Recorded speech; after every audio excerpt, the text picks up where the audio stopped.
जून 1940 दूसरा विश्व युद्ध शुरू हुए कुछ महीने ही हुए थे और हिटलर की सेना ने यूरोप को घुटनों पर ला दिया था। फ्रांस का उत्तरी और पश्चिमी हिस्सा भी जर्मन फौज के कब्जे में जा चुका था। अब उनकी नजर में था दुनिया भर में धमक रखने वाला यूनियन जैक। हिटलर ने जर्मन एयरफोर्स को जिम्मा सौंपा। प्लान बना कि इंग्लिश चैनल पार करके हवाई सेना पहले ब्रिटेन के अनाज घरों और डिफेंस फैक्ट्रीज को तबाह करेगी, उसके बाद शहरों पर बमबारी करेगी, खास तौर पर लंदन में।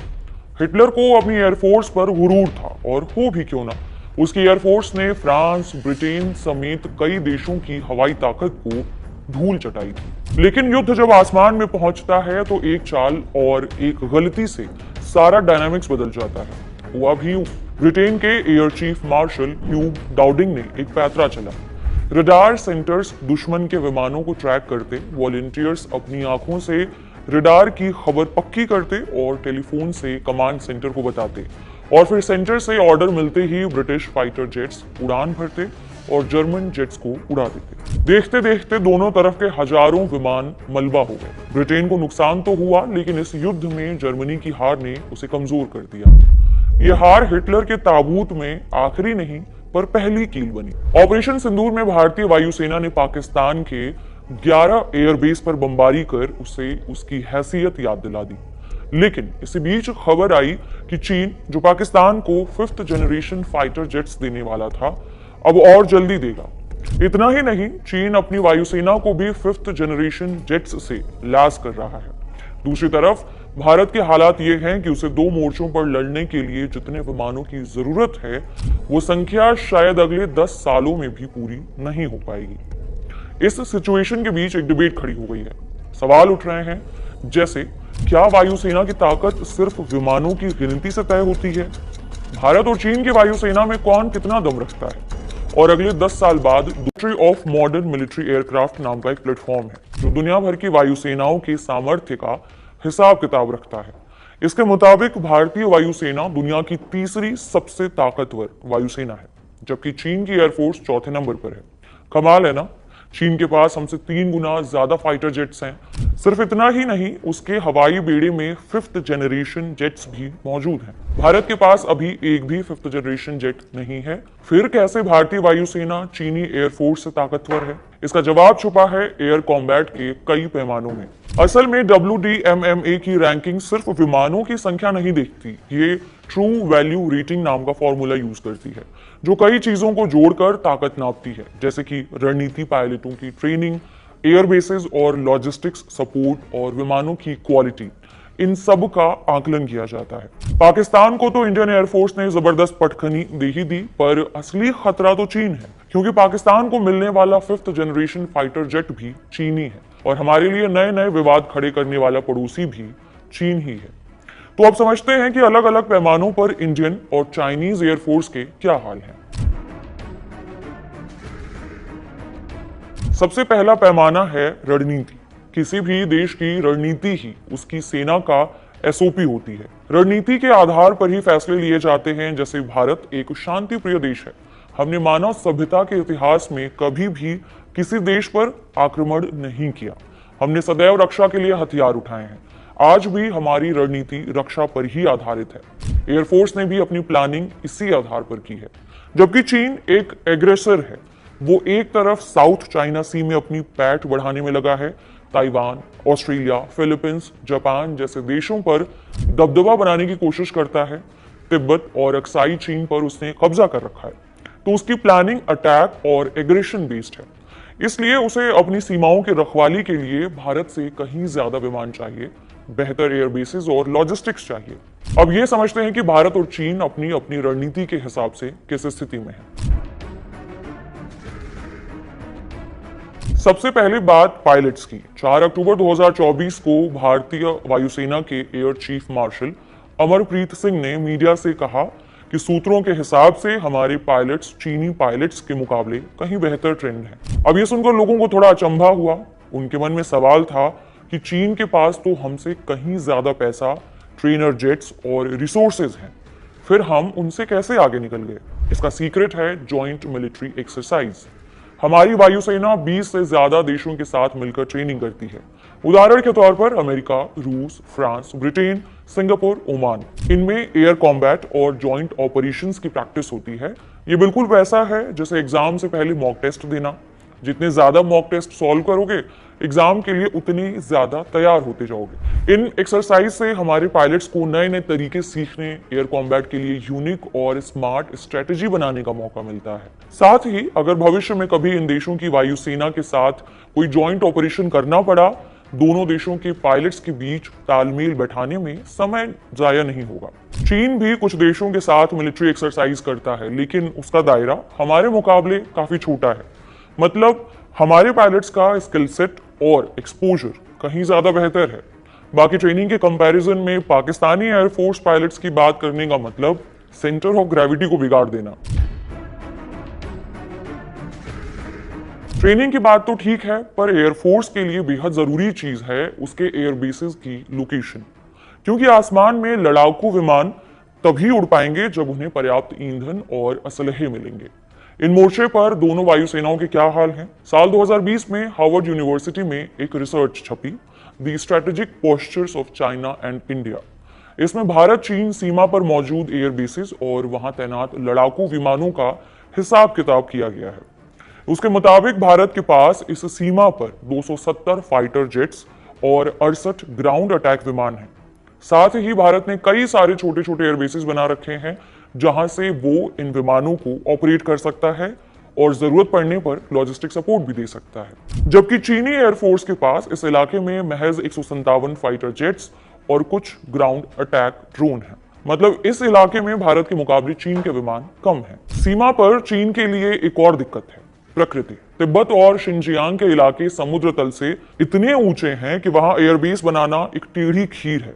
इसलिए चीन यहाँ के 8 सिविलियन एयरपोर्ट्स को मिलिट्री बेस की तरह इस्तेमाल करता है। 2019 में centre for new American security में छपी रिपोर्ट भी इस बात को और पक्का करती है। उसके मुताबिक भारत ने अपने बेस चीन को ध्यान में रखकर बनाए हैं, लेकिन चीन का फोकस अपने पूर्वी और दक्षिणी मोर्चों पर है, खासकर साउथ चाइना सी पर है। इस वजह से हिमालय के पास उसके 4 एयरबेस पूरी तरह तैयार नहीं हो पाए। अब बात करते हैं लड़ाकू विमानों की। तो भारतीय वायुसेना की रीढ़ है सुखोई 30 MKI। ये ट्विन इंजन जेट है, माने इसमें 2 इंजन हैं जो काफी थ्रस्ट पैदा करते हैं। थ्रस्ट मतलब वो ताकत जो हवा को पीछे धकेलती है और विमान को रफ्तार देती है। इस वजह से सुखोई आसमान में बिजली की तरह चमकता है। इस विमान की खास बात है इसमें लगे थ्रस्ट वेक्टरिंग नोजल, जो थ्रस्ट को अलग अलग दिशाओं में मोड़ सकते हैं। इस वजह से सुखोई हवा में गजब के करतब दिखाता है। इसे क्लोज कॉम्बैट के लिए एक बेहतरीन प्लेन बना देता है। चीन का सबसे चमकता सितारा है J-20। ये 5th जनरेशन का स्टेल्थ जेट है, मतलब रडार की नजरों से बचने में उस्ताद। इसका थ्रस्ट सुखोई से थोड़ा ज्यादा है, यानी ये रफ्तार में बाजी मार सकता है, लेकिन करतब दिखाने में ये सुखोई से पीछे है। कुछ एक्सपर्ट्स का कहना है कि J-20 की स्टेल्थ उतनी दमदार नहीं जितनी एक 5th जनरेशन जेट में होनी चाहिए। कई एक्सपर्ट दावा करते हैं कि J-20 की फाइटिंग कैपेबिलिटी रफाल के आसपास ही है। इसके अलावा भारत के पास मौजूद रफाल एक 4.5th जनरेशन का जेट है, जिसमें स्टेल्थ, सेंसर और मिसाइल सिस्टम का जबरदस्त कॉम्बिनेशन है। हालांकि यह विमान 5वीं जनरेशन जितना एडवांस नहीं है। भारत के MiG-29, मिराज 2000 और चीन के J-10, J-11, J-16 ये सारे 4th जनरेशन जेट्स हैं। इनका थ्रस्ट टू वेट रेशियो 0.9 से 1.1 के बीच है, यानी इनके इंजन की ताकत और इनके वजन का अनुपात लगभग बराबर है। इस वजह से इनकी स्पीड और इनकी करतब दिखाने की ताकत लगभग बराबर ही रही है। अब जरा इनके हथियारों का हाल देखते हैं। भारतीय वायुसेना ने सुखोई और मिराज 2000 में मेड इन इंडिया अस्त्र मिसाइल लगाई है, जिसकी रेंज 110 किलोमीटर है। ये beyond visual range BVR missile है, यानी कि दुश्मन को आंखों से देखे बिना सिर्फ रडार से लोकेट करके 100 किलोमीटर दूर से मार कर सकती है। ऑपरेशन सिंदूर में भी इसका इस्तेमाल हो चुका है। रफाल के पास फ्रांस की मेटियोर मिसाइल है जो 200 किलोमीटर दूर तक मार सकती है। उधर चीन के पास PL-10 और PL-15 मिसाइल्स हैं। PL-15 की रेंज को लेकर थोड़ा विवाद है, लेकिन पब्लिक सोर्सेज कहते हैं कि ये 250 से 300 किलोमीटर तक मार सकती है। मतलब रेंज के मामले में चीन को फर्स्ट शॉट का फायदा मिल सकता है, क्योंकि उनके मिसाइल की रेंज ज्यादा है।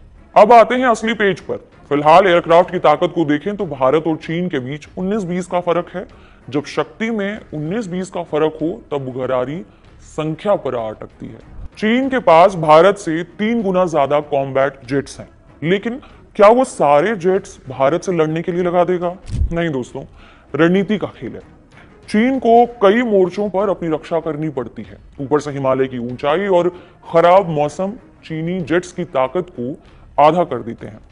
उनके जेट्स पूरा पेलोड और ईंधन नहीं ले जा पाते। वहीं भारत के सुखोई और मिराज 2000 हर मौसम में उड़ान भर सकते हैं। J-10 को छोड़कर चीन के बाकी जेट्स खराब मौसम में पिछड़ जाते हैं।